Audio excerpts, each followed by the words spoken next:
Voces en Contacto presenta La Entrevista, analizando la realidad nacional con temas de interés para la sociedad salvadoreña. Voces en Contacto.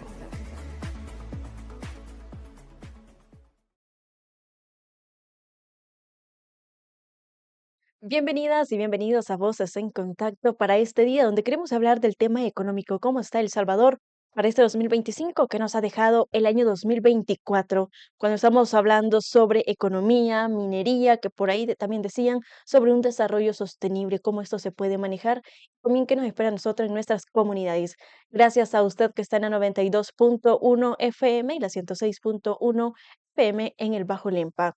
Hoy tenemos a nuestro invitado, el economista José Luis Magaña, a quien le damos la bienvenida, José Luis. Hola Katy, gracias por la invitación. Un gusto poder compartir contigo, con los amigos y las amigas que nos están escuchando, para comenzar el año otra vez con nuevos retos, con nuevas conversaciones, pero siempre juntos y juntos. Así es, un año donde también poníamos como lema en la búsqueda de la justicia en El Salvador, la defensa de los derechos humanos y hoy más que nada la defensa también de nuestros territorios a partir de esta ley general de minería que tenemos en nuestro país. ¿Qué nos espera? ¿Qué es lo que está pasando?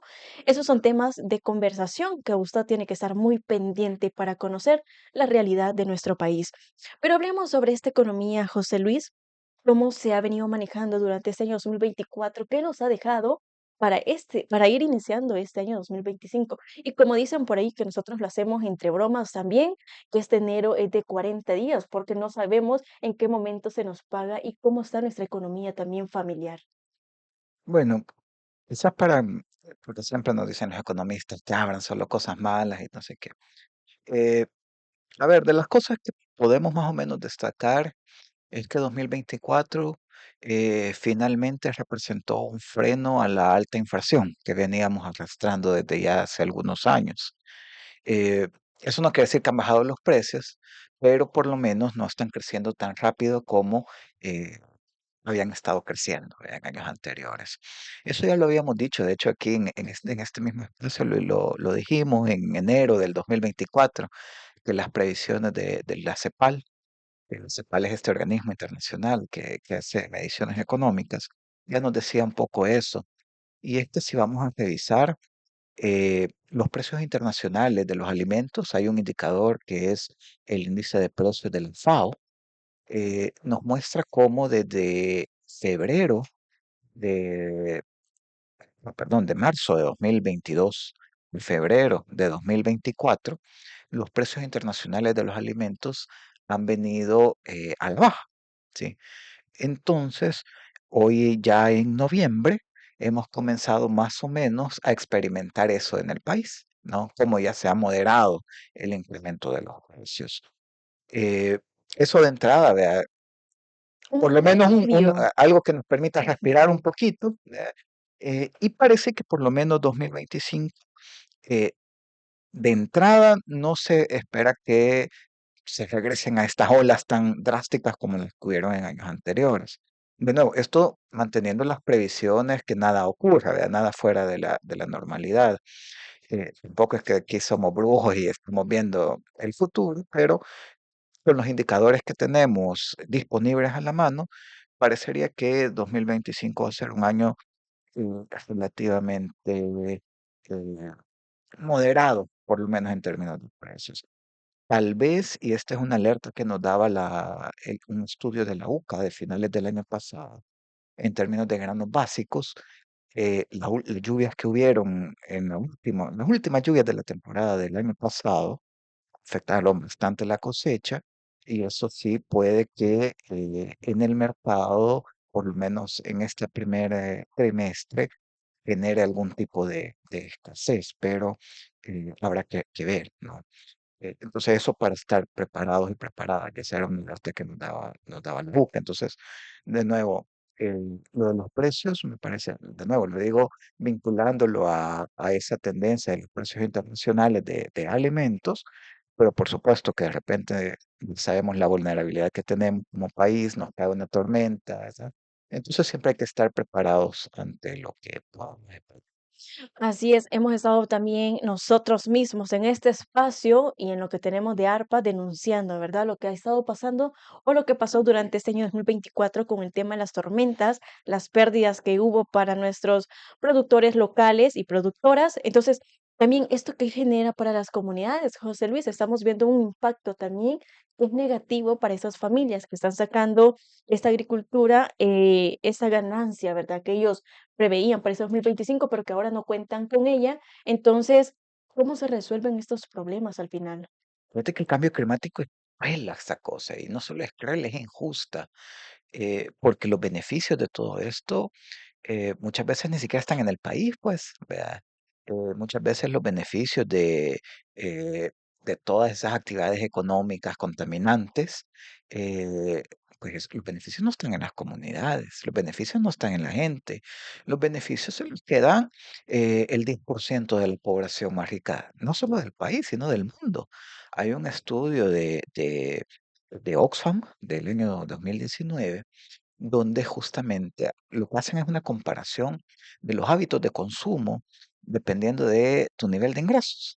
Y justamente, si todos consumiéramos como consumía el 50% de la población más pobre del mundo, ¿sí? O sea, la mitad de la gente del mundo, no tendríamos problemas de cambio climático. No habría ningún problema de cambio climático. ¿A dónde está el problema? El problema está en los hábitos de consumo del 10% de la población más rica y todavía más en el 1% de la población más rica. Entonces, eh, ese consumo, ese hábitos de consumo que se generan ahí, al final los está pagando la gente más pobre, que no es la que contamina. Fíjate. Y justamente esos efectos, quienes los están pagando, quienes les cae la lluvia, quienes pierden las cosechas, quienes están perdiendo terrenos, casas, quienes se quedan sin agua, son las comunidades. Y ahí es donde es importante la acción estatal, es decir, política pública. Por un lado, para controlar a la gran industria, para controlar a los extractivismos, ¿verdad? Para no solo controlarlo, sino eliminar el extractivismo como forma de actividad económica, eh, pero al mismo tiempo compensar a las comunidades, ¿verdad? Como mitigar. Sabemos que estamos en riesgo, sabemos que el país, El Salvador, es un país de alta vulnerabilidad. Bueno, ¿cómo gestionamos ese riesgo? Eso creo que es bien importante, que siempre debe de estar en la balanza. Y quiero relacionar esto del tema de la minería también, que no es algo muy alejado al tema económico, porque se ha venido hablando sobre una minería que es sostenible y que también puede generar o generaría un desarrollo sostenible para El Salvador. Cuando estamos hablando de un país que es tan vulnerable, José Luis, y lo hemos visto con estas lluvias recientes, donde han habido pérdidas, no solo en cultivos, sino también pérdidas dentro de las familias. Entonces, cuando hay todo esto, ¿qué tipo de minería es eso? ¿Realmente esas las apuestas o las políticas económicas que debería tener este gobierno? A ver, lo de la minería verde ya lo hemos escuchado. O sea, eh, en los proyectos que Pacific Rim quería explotar, sobre todo el Dorado, ya nos lo vendían como un proyecto de minería verde, ¿sí?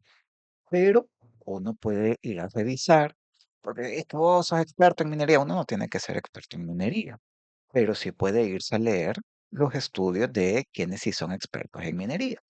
Y por ejemplo, nos encontramos que de esta eh, proyecto del Dorado, esa extracción de oro que quería hacer Pacific Rim, por el tipo de roca, por la concentración de oro que hay en la roca, se necesitan 3.700 litros de agua por onza de oro que se podría extraer.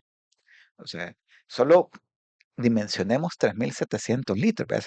De ahí de repente andamos con una botellita de 1 litro, pues 3.700 de esas por cada onza de oro, que es como un anillo, una onza de oro.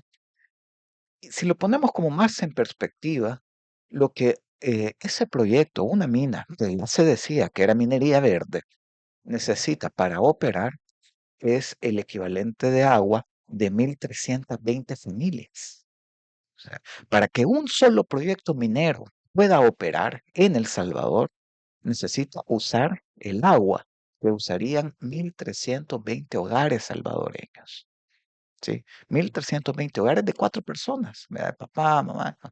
Entonces, eh, ahí ya estamos poniendo en perspectiva cómo esto que se llama minería verde, o a lo que le quieren decir minería verde, al final de cuentas, en El Salvador es inviable. Porque de repente dicen, no, pero es que en Australia hacen, en Canadá hacen. Sí, pero es que son Australia, Canadá y todos estos países.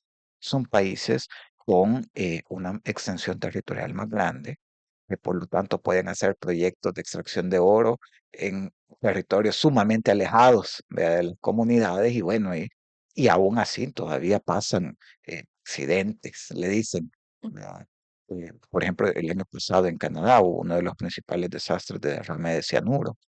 Eh, entonces, esos otros países que tienen mayor extensión territorial, que tienen más acceso al agua, que tienen estas otras condiciones geológicas, condiciones de agua, bueno, pues ahí puede considerarse la minería, pero en El Salvador con las condiciones de acceso al agua que tenemos, con las condiciones territoriales que tenemos, realmente resulta inviable. ¿Ya? Y aquí estamos hablando con datos, porque ahí muchos hablan, no, es que la minería nos van, he visto y eso hay que tener cuidado. Un video ahí diciendo que nos van a dar un lingote de oro cada uno. A pesar de esos videos son, ni siquiera son oficiales, pues, ¿verdad? Eh, entonces hay que tener mucho cuidado con lo que No, y en se eso que dice. menciona usted, si hablamos de oro, ¿el oro para quién es también? Mm. En general, fíjate, y eso es bien, bien interesante, porque aunque no hagamos minería en El Salvador, podemos saber cómo funciona la industria minera, ¿no? Eh, la ley que se aprobó, curiosamente, dice que el Estado va a participar, ya sea en solitario o en asocio con privados, para la extracción del oro. Pero es que el gran negocio del oro no está en la extracción, está en la venta, está en la comercialización de ese oro, ¿verdad? Está en la transformación del oro. Y a eso, ahí ya no tiene participación el Estado. Entonces, aunque algún funcionario diga que el 100% es para la participación del Estado, pues el 100% es la extracción, donde no, donde está la mayor parte de la ganancia, sino en la otra parte de la exportación, comercialización, de la transformación del oro. Y ahí, ahí ya no entra. Entonces, ni siquiera es eso. ¿Sí? Y eso ya es con la ley que está aprobada. Aquí no estamos especulando, sino Sino lo que ya es está. lo que está en la ley. Y además, si nos vamos a revisar datos de cómo funciona la minería en otros países, tenemos países con gran tradición minera como Canadá, como Australia, México incluso, donde la participación de la minería en el Producto Interno Bruto representa menos del 1%. ¿Vea? O sea, es decir, de todo lo que el país produce, el oro representa menos del 1% en países de gran tradición minera. ¿No sería muy significativo entonces para nosotros? Que no, en general la industria minera no es significativa en términos de la gran producción. Eh, y ahí han habido algunos datos, ¿no? Que decía, es que hay 3.000 millones Ujú. de dólares en oro. Eso sería cierto solo y solo si los 21.000 kilómetros cuadrados del Salvador fueran puro oro abajo. Y entonces implicaría convertir a todo El Salvador en una minera de cielo abierto, y 21 kilómetros cuadrados. Entonces, esas cifras que se están hablando de 3.000 millones, tal, eso no es cierto, pues. Eh, lo que decía, por ejemplo, este estudio de Pacific Rim, es que, por ejemplo, en ese proyecto del Dorado, y me refiero a ese porque tenemos datos, pues hay datos y estos temas hay que verlos con datos. Ahí en el Dorado se pretendían extraer 490.758 onzas de oro. Eso es. Y, ojo, la minería no es un proyecto que llegan y va a desarrollarse, no, llega, tiene un periodo de extracción, sacan el oro y luego se van. En el caso del Dorado, por el tipo de los yacimientos que habían, el periodo de operaciones es de 6 años. ¿Sí? O sea que la minera realmente operaría 6 años para que traer el oro. E incluso hay estimaciones de cuánto empleo Y va a generar, porque Ujú. esa es otra de las cosas que se dicen, ¿no? Es que la minería va a A generar generar empleo. empleo y va a generar desarrollo local y en las comunidades se va a dinamizar la economía. Sin embargo, cuando uno va a revisar de nuevo estos estudios, fíjate, nos damos cuenta que, y esto dice exactamente tal cual, en los 6 años de operación se van a generar en total 237 empleos, ¿sí? En 6 En años. 6 años, 237 empleos. Pero de esos, entre 10 y 15 serían extranjeros, ¿sí? Y 89 personas que serían de alta especialización, ¿sí? Entonces, realmente, el empleo local, el empleo para la comunidad, en 6 años, estaríamos hablando de más o menos 138 empleos, que además son empleos mal pagados y que además, como nos demuestra la evidencia en países como Australia, cuando el precio del oro baja en el mercado, ¿qué hacen las mineras? Despedir a la gente. Entonces ni siquiera es empleo estable. Ujú. Entonces, poquito empleo, mal pagado y inestable. Ok, José Luis, vamos a hacer una pausa cuando estamos hablando sobre este tema para que ustedes conozcan qué es lo que está pasando en nuestro país. Y lo estamos diciendo con datos. Ya lo decía José Luis, temas que se tienen que mostrar y decir con datos para que conozcamos esa pequeña realidad que también se está ocultando a través de los medios de comunicación. Hacemos esta pausa y ya regresamos con más información. En el corazón de cada comunidad hay una voz que une y fortalece. Las radios comunitarias son más que ondas en el aire, son el pulso de nuestras comunidades. Desde compartir noticias locales hasta promover eventos importantes, la radio comunitaria ofrece un espacio único para la participación activa de la ciudadanía. Aquí, en las radios comunitarias, cada voz cuenta. Escuchar y ser escuchado fortalece la conexión entre la ciudadanía y fomenta un sentido de pertenencia. Las radios comunitarias son un pilar de la democracia, permiten el acceso a la información de calidad, promueven la transparencia y dan la oportunidad de participar en el diálogo público. Con la radio comunitaria, puedes ser parte de la conversación que define tu comunidad. Participa, comparte tus ideas y hazte escuchar, porque en la radio comunitaria cada voz importa. Radios comunitarias, la voz de la comunidad.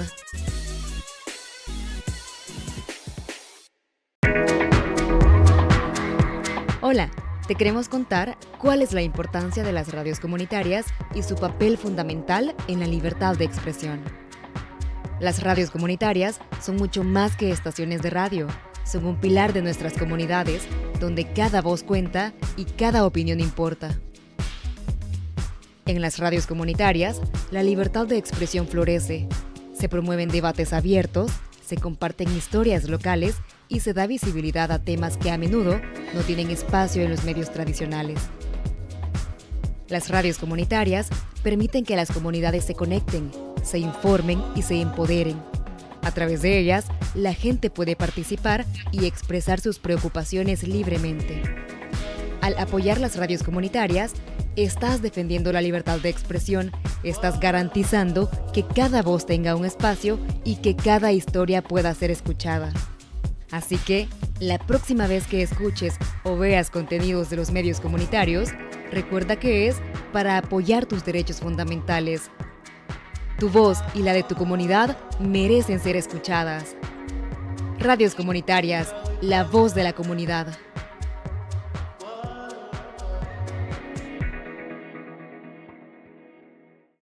Seguimos en Voces en Contacto y estamos hablando del tema económico en nuestro país. ¿Qué es lo que se tiene para este 2025? ¿Cuáles son esos retos o impactos que se han dejado del año 2024? Y me encuentro con el economista José Luis Magaña, hablando de estas problemáticas, ¿qué hay en nuestras comunidades? ¿Qué es lo que tenemos? ¿Con qué contamos? Y también, ¿qué hace este gobierno para poder mitigar esos impactos que ya se vienen generando? Si minería es la respuesta, pues aquí también lo estamos analizando desde el punto económico. José Luis, decíamos sobre, en el mismo punto de la minería, de que estamos hablando sobre empleo, mal pagado, un empleo que también tiene los riesgos con las enfermedades. Estamos hablando de un tema muy delicado, pero también es interesante que en 6 años se pueden generar ciento y algo de empleos, pero en El Salvador, este año 2024 también nos ha dejado una reciente cantidad grande de desempleo. Entonces, cómo el tema de la pobreza también se puede manipular para poder tener estos proyectos que son en beneficio de las grandes élites económicas. Fíjate que resulta justamente bien interesante ese contraste que haces, que de hecho entre el presupuesto 2024 y el presupuesto 2025 hay 11.160 plazas menos. 11.160 personas que han pasado al desempleo, ¿sí? Ujú. Eh, y bueno, y un proyecto minero te va a generar 138 empleos en 6 años. Entonces, ahí ya podemos dimensionar, ¿no? O sea, cómo realmente hablar de minería no es hablar de dinámica económica eh, que nos va a cambiar, ¿verdad? Eso es bien importante tenerlo presente. Ahora, hay una cosa también bien curiosa y es que, bueno, lastimosamente ya no es tan curiosa en estos últimos años. Y es que desde marzo de 2023 no se actualizan los datos de empleo formal. Entonces, no tenemos información oficial de cómo ha sido el empleo formal. Vea, ese que tiene cotización al Seguro Social, Pero que también, tiene por qué se debe pensiones. esto de ocultar o no darte una información que debería ser público? Pues, Y no solo es que debería ser público, sino que es un indicador vital para medir la economía de un país.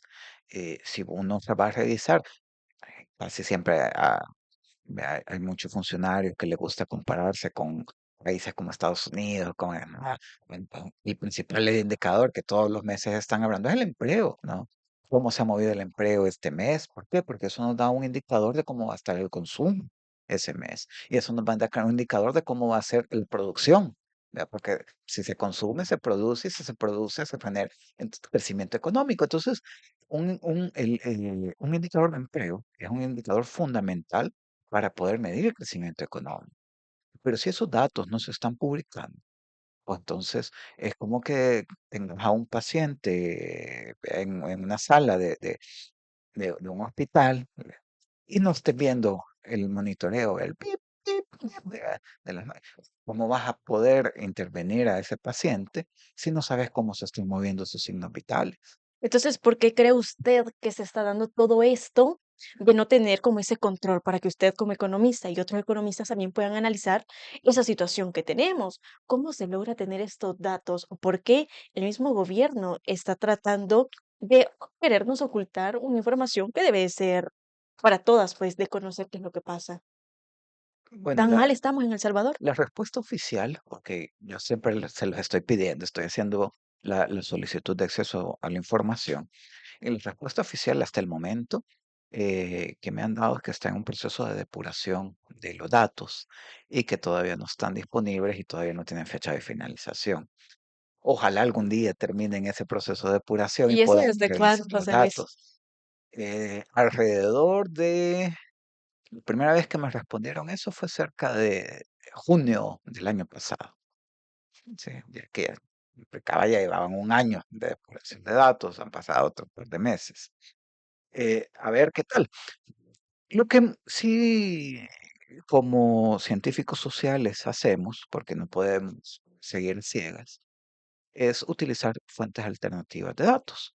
Y son fuentes igualmente oficiales. Por ejemplo, en la encuesta de hogares de propósitos múltiples, que si bien no nos permite ver las variaciones mensuales del empleo, pero sí por lo menos nos permite ver las variaciones anuales de la vida, ¿no?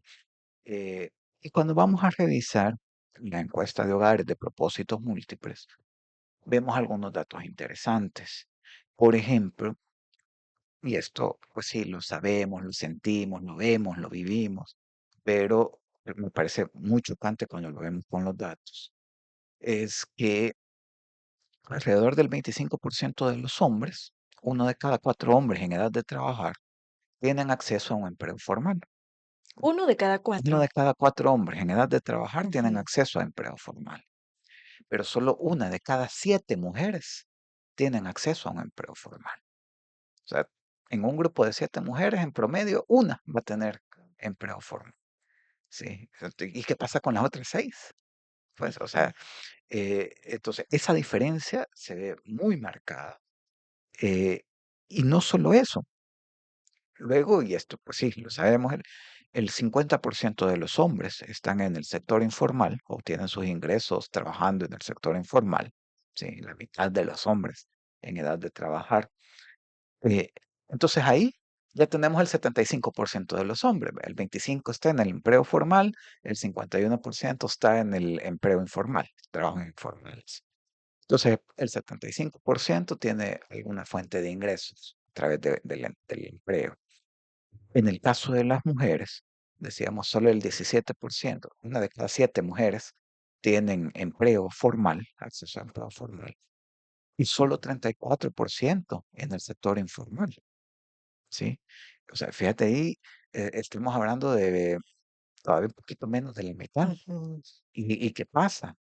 Pues, ¿dónde está el resto? Bueno, según lo que nos dicen los datos de la encuesta de hogares de propósitos múltiples, una de cada 3 mujeres están fuera de los mercados laborales, formales o informales, pues, debido a los trabajos de cuidados no remunerados. O sea, se quedan en casa trabajando, limpiando, haciendo oficio, cuidando a los niños, las niñas, personas mayores. eh, que son es hacer eso es trabajo, ¿no? Y si no hubiera mujeres que están, si no hubiera alguien que estuviera lavando la ropa, trapeando, barriendo, cocinando, todo el resto de la economía se cae. Pero generalmente no reconocemos ese trabajo. No es reconocido ese trabajo. No es remunerado ese trabajo. Y estamos hablando que una de cada 3 mujeres están realizando esos trabajos que no les están siendo reconocidos y que por lo tanto no están obteniendo ingresos. No logran construir esa autonomía económica debido a estos trabajos de cuidado. Y creo que eso es eh, algo que nos debe de poner una alarma, sobre todo cuando vemos los datos de el censo que se publicaron Mm. el año pasado, que ya nos está diciendo cómo está cambiando eh, la pirámide de población, las edades pues, de las personas en El Salvador, donde hemos comenzado ya un periodo de envejecimiento de la población. Eso va a significar que cada vez más personas van a necesitar más cuidado, ¿sí? Y quienes ahorita están realizando los cuidados no están siendo ni remuneradas.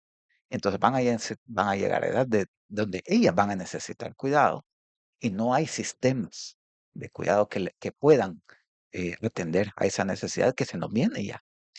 José Luis, pero también, entonces, este modelo económico que tenemos en El Salvador, ¿a quiénes está beneficiando? Entonces, cuando estamos viendo que son datos muy significativos también, ¿verdad? Cuando estamos viendo uno de cada 4 hombres con un trabajo formal y una de cada 7 mujeres, el resto, ¿a dónde nos quedamos?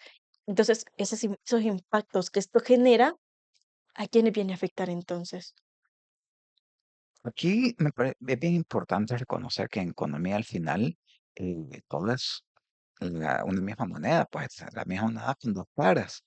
Porque por un lado estamos viendo esta realidad, estamos viendo cómo Ujú. la pobreza ha pasado del 26% al 33, al 30%, eh, pero el 1% de la población está acaparando cada vez más porción de la riqueza. Eh, según datos hasta 2022, que es los últimos datos disponibles, el 1% de la población en el país acapara cerca del 25% de la riqueza. ¿Sí? Es decir, que si fuéramos 100 personas, si todo El Salvador fuéramos 100 personas, la persona más rica tiene $25. Y las 50 personas más pobres se tienen que repartir $4. ¿Sí? Es así, esas son las condiciones de la distribución económica que hay según los datos disponibles. Entonces, muchas veces, cuando se habla de crecimiento económico, así a secas, al final de cuentas es un crecimiento económico que se oye bonito porque, pues sí, se está produciendo más, eso significa que hay más y se genera más, pero ese crecimiento económico no se está distribuyendo de manera equitativa entre todos los factores que participan en el proceso económico. Tenemos como, según datos del Banco Central, las ganancias empresariales, es un indicador que en el banco se llama el excedente bruto de explotación, ¿verdad? Pero básicamente la ganancia empresarial ha venido creciendo e incluso ha superado a las remuneraciones en los últimos años. Es decir, las remuneraciones que al final lo que se queda de los trabajadores, ¿no? Entonces, vemos cómo esta tendencia de la economía está privilegiando particularmente a esas ganancias de capital, a la ganancia empresarial, por sobre las remuneraciones de los trabajadores y las trabajadoras. Ok, José Luis, vamos a hacer una pausa, pero también es bastante curioso y que lo vamos a analizar en este bloque que viene sobre, estamos viendo una realidad, como lo decía, tenemos dos caras de la moneda, pero cuando estamos hablando de esos préstamos también que está haciendo la Asamblea Legislativa, esos beneficios para quiénes son, si son para ustedes en estas comunidades o si también son en beneficio de estas grandes élites. Estamos viendo para este año 2025 grandes recortes significativos en sectores muy claves que son educación y salud. Entonces, esos impactos, ¿cómo nos van a afectar a nosotras y nosotros? Eso lo vamos a platicar en este bloque que viene. Usted siga pendiente de Voces en Contacto. En el corazón de cada comunidad hay una voz que une y fortalece. Las radios comunitarias son más que ondas en el aire, son el pulso de nuestras comunidades. Desde compartir noticias locales hasta promover eventos importantes, la radio comunitaria ofrece un espacio único para la participación activa de la ciudadanía. Aquí, en las radios comunitarias, cada voz cuenta. Escuchar y ser escuchado fortalece la conexión entre la ciudadanía y fomenta un sentido de pertenencia. Las radios comunitarias son un pilar de la democracia, permiten el acceso a la información de calidad, promueven la transparencia y dan la oportunidad de participar en el diálogo público. Con la radio comunitaria, puedes ser parte de la conversación que define tu comunidad. Participa, comparte tus ideas y hazte escuchar, porque en la radio comunitaria cada voz importa. Radios comunitarias, la voz de la comunidad.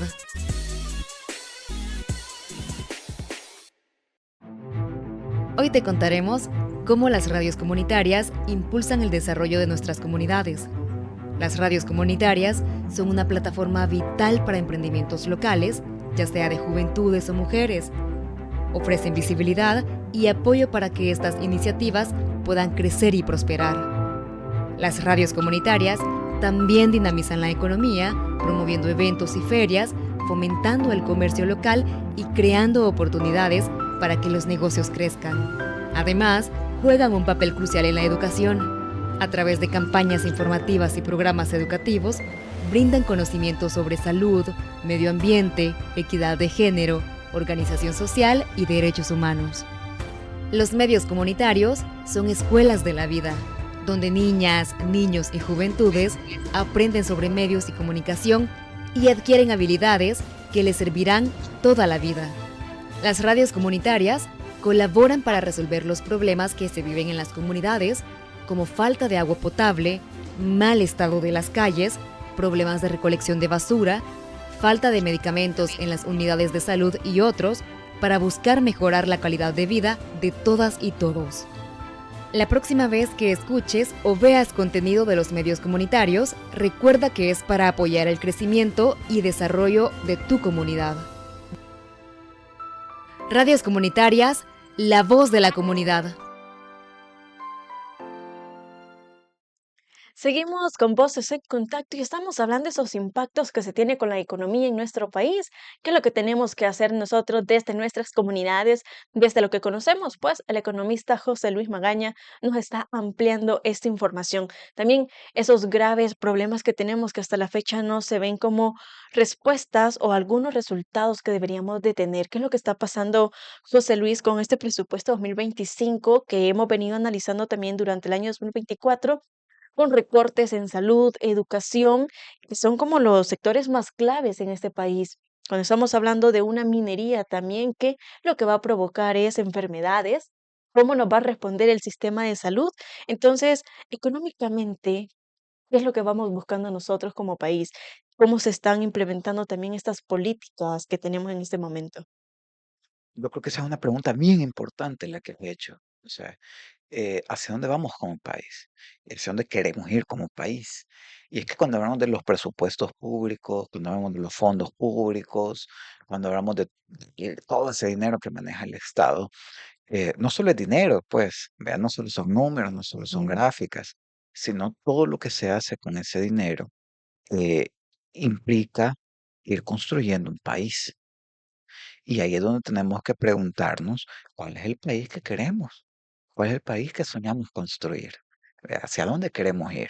Y hacia dónde queremos ir las comunidades, hacia dónde queremos ir las personas del mercado, hacia dónde queremos ir como sociedad. Pues entonces la sociedad está compuesta por una diversidad de actores que no solo se puede responder, vea, con una preguntita, con un botón, pues, o una levantada de manos, sino que es importante que esa pregunta de hacia dónde queremos ir sea respondida a través de un proceso o de un gran diálogo, de un gran acuerdo social, que de momento no tenemos y no lo tenemos ahorita, no lo tenemos desde hace rato, ¿verdad?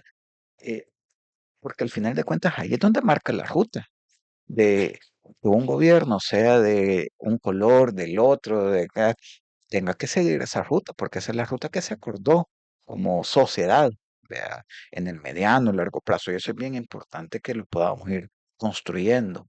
Y si no se construye desde las instancias oficiales, pues entonces eso que también lo podemos ir construyendo desde abajo, desde las comunidades.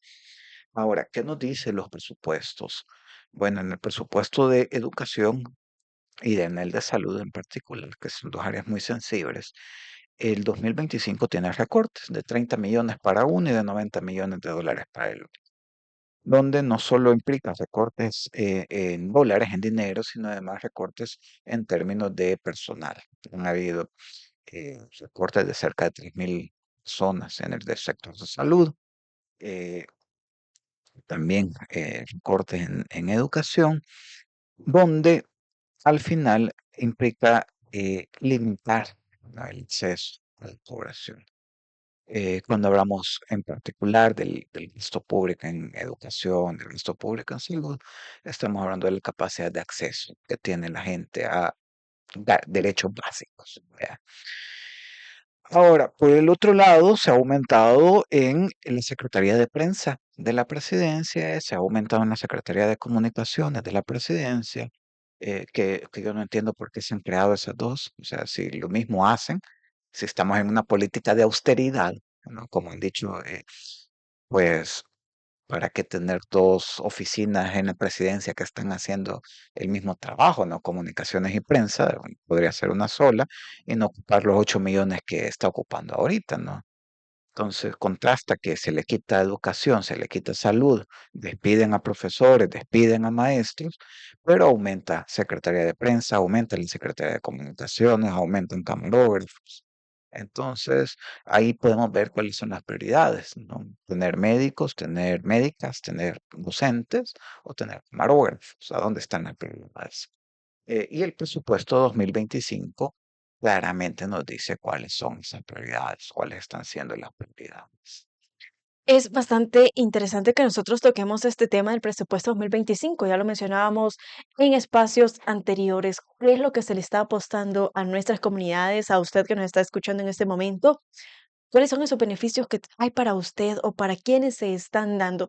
Sabemos de que estos rubros son muy importantes, pero que también dentro de esto tenemos a la Fuerza Armada, ¿verdad?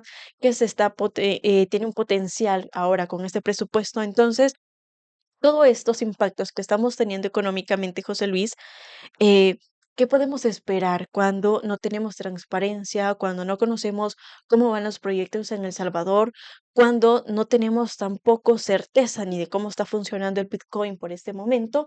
Entonces, ¿dónde buscamos o qué es lo que nos queda a nosotros como comunidades de hacer para tener esa información? Bueno, de entrada una cosa, ya que mencionas lo del Ministerio de Defensa, ese tiene un incremento, es de los pocos, junto con esa presidencia del Ministerio de Defensa, son dos que tienen incrementos de 52 millones del Ministerio de Defensa. Ha habido todo un relajo sobre el tema de los escalafones. Eh, si nos vamos a ver realmente el escalafón del sector de salud, por ejemplo, Si se cumpliera tal como es, se necesitan cerca de 40 millones de dólares. ¿Sí? Eh, Sin embargo, en lo que se aprobó en el presupuesto solo se incrementaron 8 millones. Esos 8 millones solo alcanzan para pagar el escalafón del Ministerio de Salud, del personal directamente del ministerio, no de hospitales nacionales, que ese funcionan como adscritas al ministerio. Entonces, se necesitan cerca de 40 millones de dólares para el escalafón completo. Entonces, lo del Ministerio de Defensa fácilmente podría financiar el escalafón del personal de salud. Pero de nuevo, ahí vemos prioridades. Ahora, ¿de dónde podemos tener acceso o cómo podemos tener acceso? Todavía hay algunos mecanismos que han quedado hasta el punto de transparencia fiscal. eh, Así que es un poquito complicado a veces acceder a estos, porque uno descarga una gran sabana de datos, ¿verdad? Pero ahí uno puede todavía estar consultando y qué bueno que sepamos que existen, Ujú. porque muchas veces hay otros portales de transparencia que se han ido eliminando porque no sabíamos que existían, ¿verdad? Entonces ni ruido hace que los eliminen porque nadie sabía que existían. Pero este portal de transparencia fiscal, que todavía está funcionando, me parece que bueno que sepamos que existe, que funciona, pues podemos acceder, que podemos tener estos datos y que bueno defenderlo. Creo que es de esas cosas que todavía quedan y que hay que defenderlas. Y pues sí, ahí hay gente como otros y otras economistas que podemos apoyar un poquito en esto de interpretar esos datos, porque sí, entiendo que puede ser un poquito complicado acceder a todo Ujú. eso. Eh, pero es importante. Y además, con todo y todo, las alcaldías tienen la obligación de rendirnos cuentas como comunidades, ¿no? Y quizás a veces los presupuestos nacionales pueden llegar a ser mucho más grandes, mucho más complejos, pero los presupuestos de nuestra municipalidad, esos deberían de ser más cercanos, ¿sí? Por ejemplo, antes de la reestructuración que se hizo, estuvimos viendo con pueblos indígenas de Nahuizalco el presupuesto de Nahuizalco y nos encontrábamos con cosas interesantes. Ahí veíamos cómo todos los montos que habían para reparar calle tal, la calle no sé cuál, calle que va el cantón hacia no sé dónde, y ahí podíamos ir corroborando si de verdad se había ejecutado o no. ¿Verdad? Nos decían al final, bueno, hay una ordenanza en Nahuizalco desde la alcaldía de la promoción para los pueblos indígenas, pero no había ninguna partida presupuestaria para pueblos indígenas, ¿no? Entonces, pues sí, ¿de qué me sirve que esté ahí si no tiene pisto, no va a No va a funcionar? funcionar. Entonces, ese tipo de ejercicios también pueden ser muy interesantes, ¿no? De también ver los presupuestos de la municipalidad, porque esos tal vez nos pueden hablar más directamente, ¿verdad? Porque ahí sí vemos el proyecto del calle del cantón, no sé qué, ¿verdad? Del calle de la colonia tal. Y eso creo que eh, por lo menos antes de la reestructuración todavía estaban, supuestamente van a colgarse. Eso siempre lo he estado intentando meterme a ver, por de transparencia. Eh, sí se ha creado una nueva pestaña que dice municipalidades, 44 municipios, pero ha estado todavía en actualización, dice. Vamos a ver si algún día está Funciona. disponible. José Luis, para ir cerrando este espacio, también queremos hacerle esta pregunta: ¿cuál sería este costo económico y social de no priorizar también hacia nuestras comunidades el beneficio de todos estos proyectos que se está hablando de una sostenibilidad? Entonces, ¿cuáles serían esos costos que tendríamos? A ver, cuando estamos hablando de el financiamiento y la salud, estamos hablando de el acceso que tiene la población a la salud. De financiar los sistemas públicos de salud, y esto ya lo hemos estado viendo con el de financiamiento del primer nivel de atención, sobre todo en temas de los ECOs, promotores comunitarios. Eso implica que las familias acceden cada vez menos a los servicios de salud, ¿sí?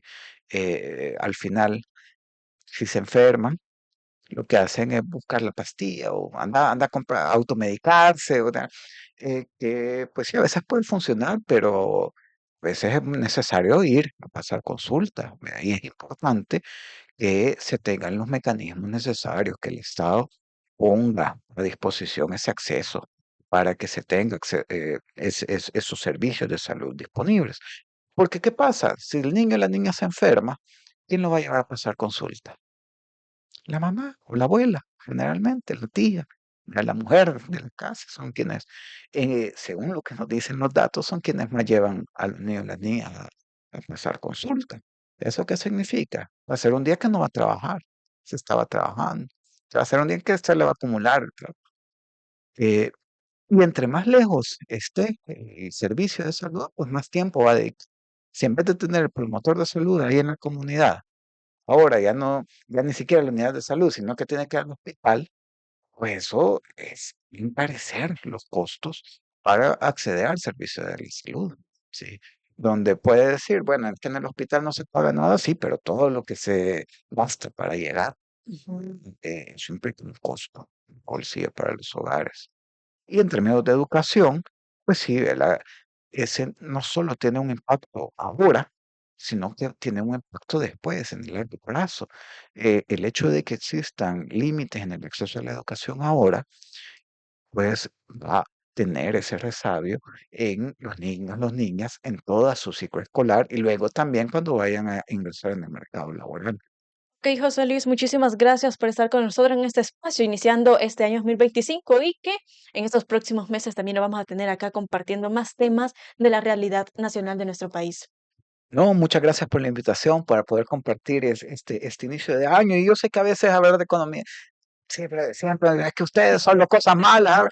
Pero no, yo creo que es importante también la economía, es construir comunidad. La economía es ese compartir con el vecino, con la vecina. Economía también es los frijolitos que se tienen.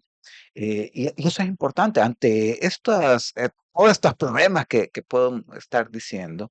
Es importante ir construyendo comunidad, ir construyendo esa economía más colaborativa, más solidaria, que es desde ahí donde podemos resistir y donde podemos construir algo diferente. Gracias, José Luis. Ahí tenemos el mensaje del economista para que usted desde su casita también pueda analizar qué es lo que está pasando. Sí, esos 10 dolaritos que tenemos ahí, ¿cuántos días nos duran, verdad? Una pregunta muy importante, si es un día, una semana, porque 15 días lo dudo, ¿verdad? Más en este mes de enero. Esto ha sido todo para este día de Voces en Contacto, pero siempre invitándolos a que estén pendientes de las redes sociales de ARPAS y de la 92.1 FM y la 106.1 FM en el Bajo Lempa. Soy Katy Ventura, nos escuchamos en una próxima entrevista. Voces en Contacto presentó La Entrevista, analizando la realidad nacional con temas de interés para la sociedad salvadoreña.